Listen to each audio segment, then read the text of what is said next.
All right, now we're going to go over how a car moves. I'm in drive. I'm going to release my brake a little bit. I'm going to put on my left signal, and I'm turning to the left. Now, a lot of my students, I ask them this special question. I say, which way did the front and the back of the car move? Because when you're moving forward, your turning wheels are in the front of the car, so the back and the front of the car move in the same direction. Because your front wheels are turning, your back wheels are stationary, so it follows the front. Now, watch what happens when I go into reverse. So look behind the car. I'm in reverse and I'm turning to the left.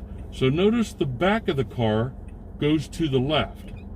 Now if you look back at the front of the car, notice how the front of the car is turning to the right. It's not turning left. So going forward, both ends of the car go the same direction because your stationary wheels are the second set and they move following the front. But in reverse, your turning wheels are in the latter part. The leading edge is the back of the car. So the car goes opposite directions.